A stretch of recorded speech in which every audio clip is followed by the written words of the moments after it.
महिला आरक्षक उपासना बघेल के हत्यारे एसएफ के निलंबित जवान आरोपी विशाल बघेल को 5 नवंबर को पुलिस ने न्यायालय में पेश करने के बाद जेल भेज दिया है। लेकिन घटनाक्रम से जुड़ी कई बातें इस हत्याकांड की इनसाइड स्टोरी बन गई हैं, जिसमें फांसी का फंदा भी इनमें से एक है। आखिर ये फंदा आरोपी ने खुद की हत्या के लिए लगाया था या फिर अपनी पत्नी उपासना को हत्या करने के बाद उसकी आत्महत्या जताने का प्लान था, ये सब पुलिस जांच का विषय है। फिलहाल पुलिस ने उसे न्यायिक अभिरक्षा में जेल भेज दिया है, लेकिन घटनाक्रम से जुड़ी कई बातें अहम मानी जा रही हैं।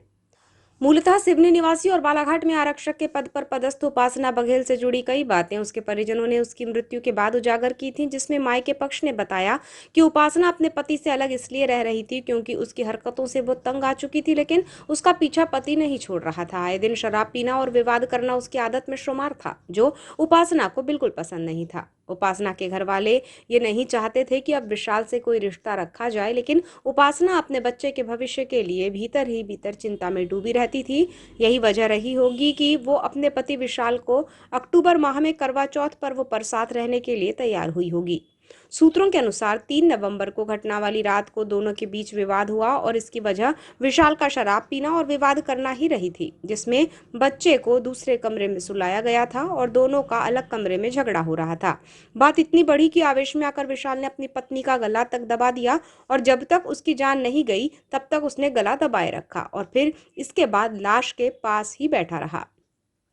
सूत्र बताते हैं कि रात भर वो उपासना की तस्वीरें देखता रहा और उसने सोशल मीडिया व्हाट्सएप पर स्टेटस में दोनों पति पत्नी की चुनिंदा तस्वीरें भी हत्या करने के बाद लगाई थी और रात भर सोया नहीं। हालांकि उसने हत्या किए जाने के बारे में किसी को बताया नहीं, लेकिन अपने ससुराल जनों को फोन लगाया था। इस घटना में पहलू ये भी रहा कि मौके पर फांसी का फंदा बना हुआ पुलिस ने पाया था। हालांकि ये बात सामने आई थी कि पत्नी की हत्या करने के बाद विशाल भी आत्महत्या करना चाहता था। बताया गया कि रात्रि में उसका बेटा अचानक ही उठ गया और सीधे कमरे में आ पहुंचा, जिसे देखने के बाद उसने आत्महत्या करने का इरादा बदल लिया और सुबह हुई तो सुबह 7 बजे के बाद सीधे थाने पहुंचकर पूरी हकीकत पुलिस को बताई।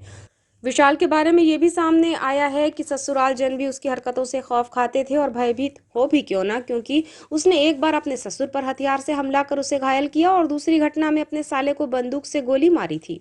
दोनों ही घटना में उसके ससुर और साले बाल बाल बचे थे, लेकिन उपासना का गला दबाकर उसकी हत्या कर विशाल ने अपने हाथ खून से रंग ही लिए। पूर्व में विशाल द्वारा अपने ऊपर चल रहे प्रकरणों को निपटाने के लिए अपने ससुराल जनों पर दबाव बना रहा था और धमकी भी दिया करता था।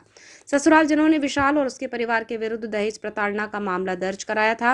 मृतिका उपासना और विशाल के पुत्र को मृतिका के मायके पक्ष ने रखने से इनकार कर दिया है, जिससे कि विशाल के परिवार को 2 वर्षीय पुत्र को सौंपा गया है। 5 नवंबर को आरोपी विशाल बघेल को न्यायालय में प्रस्तुत कर न्यायिक अभिरक्षा में जेल भेजा गया है। घटना के और भी पहलुओं पर पुलिस जांच कर रही है, जिसमें और भी खुलासे होने के संकेत हैं।